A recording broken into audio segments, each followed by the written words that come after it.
Guilty is charged. Some scholars try to exonerate our species, placing the blame on the vagaries of the climate, the usual scapegoat in such cases. Yet it is hard to believe that Homo sapiens was completely innocent. There are three pieces of evidence that weaken the climate alibi and implicate our ancestors in the extinction of the Australian megafauna. Firstly, even though Australia's climate changed some 45,000 years ago, it wasn't a very remarkable upheaval. It's hard to see how the new weather patterns alone could have caused such a massive extinction. It's common today to explain anything and everything is the result of climate change, but the truth is that Earth's climate never rests. It is in constant flux. Every event in history occurred against the background of some climate change.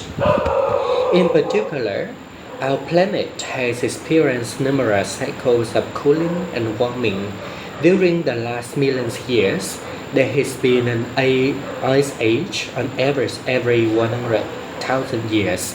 The last one ran from about 5,000 to 15,000 years ago. Not unusually severe for an ice age, it had twin peaks, the first about 7,000 years ago and the second at about 20,000 years ago.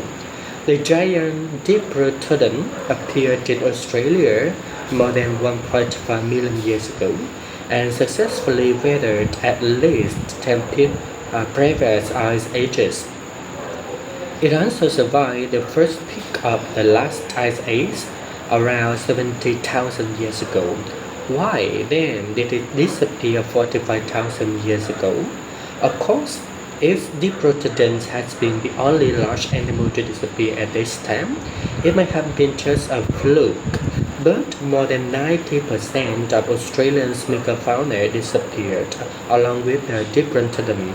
The evidence is circumstantial, but it's hard to imagine that sapiens, just by coincidence, arrived in Australia at the precise point that all the ancients were dropping dead of the Jews. Secondly, when climate change causes mass extinctions, sea creatures are usually hit as hard as land dwellers.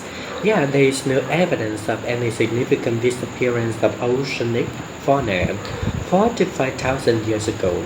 Human involvement can easily explain why the wave of extinction obliterated the terrestrial megafauna of Australia while sparing the nearby oceans. Despite its burgeoning navigational abilities, Homo sapiens was still overwhelmingly a terrestrial menace. Thirdly, mass extinction akin to the archetypal Australian decimation occurred again and again in the ensuing millennia, whenever people settled another part of the outer world. In these cases, sapiens' guilt is irrefutable. For example, the megafauna of New Zealand, which has weathered the alleged climate change of 45,000 years ago without a scratch, suffered devastating blows immediately after the first humans set foot on the islands. The Maori, New Zealand's first sapiens colonizers, reached the islands about 800 years ago. Within a couple of centuries, the majority of the local megafauna was extinct, along with 60% of all bird species. A similar fate befell the mammoth population of Wrangel Island in the Arctic Ocean, 200 kilometers north of Siberian's coast. Mammoths had flourished for millions of years over most of the northern hemisphere, but as Homo sapiens spread, first over Eurasia and then over North America, the mammoths retreated. By 10,000 years ago, there was not a single mammoth to be found in the world, except on a few remote Arctic islands, most conspicuously Wrangel. The mammoths of Wrangel continued to prosper for a few more millennia, then suddenly disappeared about 4,000 years ago, just when the first humans reached the island. Were the Australian extinction an isolated event, we could grant humans the benefit of the doubt.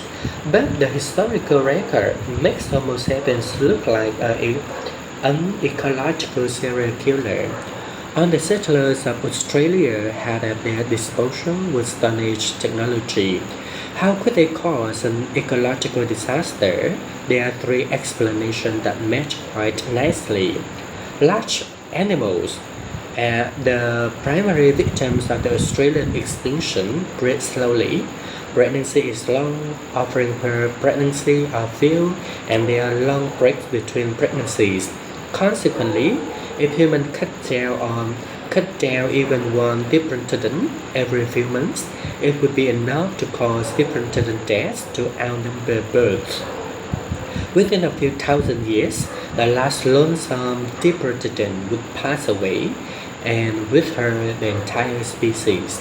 In fact, for all their size, diprotodons and Australian other giants probably wouldn't have been that hard to hunt because they have been taken totally by surprise by their two-legged assailants.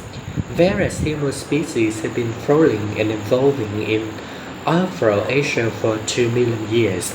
They slowly honed their hunting skills and began going after large animals around 400,000 years ago. The big beasts of Australia, Africa, and Asia learned to avoid humans, so when the new mega predator, Homo sapiens, appeared on the Afro-Asian scene, the large animals already knew to keep their distance from creatures that look like it. In contrast, the Australian giants had no time to learn to run away. Humans don't come across particularly dangerous. They don't have long, sharp teeth or muscular-like bodies. So, when a diprotodon, the largest marsupial ever to walk on the earth, set eyes for the first time on this frail-looking ape, he gave it one glance and then went back to chewing leaf. The animals had to evolve a fear of humankind, but before they could do so, they were gone. The second explanation is that by the time sapiens reached Australia, they had already mastered fire agriculture. Faced with an alien and threatening environment, they deliberately burned vast areas of impassable thickets and dense forests to create open grasslands which attracted more easily hunted game and were better suited to their needs. They thereby completely changed the ecology of large parts of Australia within a few short millennia. One body of evidence supporting this unique view is the fossil plant record. Eucalyptus trees were rare in Australia 45,000 years ago, but the arrival of Homo sapiens inaugurated a golden age of the species. Since eucalyptuses regenerate after fire particularly well, they spread far and wide while other trees disappeared. These changes in vegetation influenced the animals that ate plants and the carnivores that ate vegetarians. Koalas, which subsist exclusively on eucalyptus leaf, happily munched their way into new territories. Most other animals suffered greatly.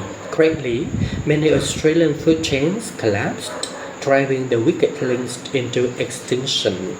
Other explanation agrees that hunting and fire agriculture played a significant role in the extinction, but emphasizes that we can't completely ignore the role of climate.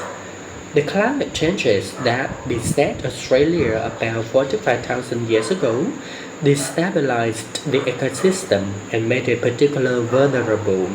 Under normal circumstances, the system would probably have recuperated as had happened many times previously. However, humans appeared on the stage at just this critical juncture and pushed the brittle ecosystem into the abyss. The combination of climate change and human hunting is particularly devastating for large animals since it attacks them from different angles. It is hard to find a good survival strategy that will work simultaneously against multiple threats. Without further evidence, there's no way of deciding between the three scenarios, but there are certainly good reason to believe that if Homo sapiens had never gone down under, it would still be home to marsupial lions, deep rodents, and giant kangaroos.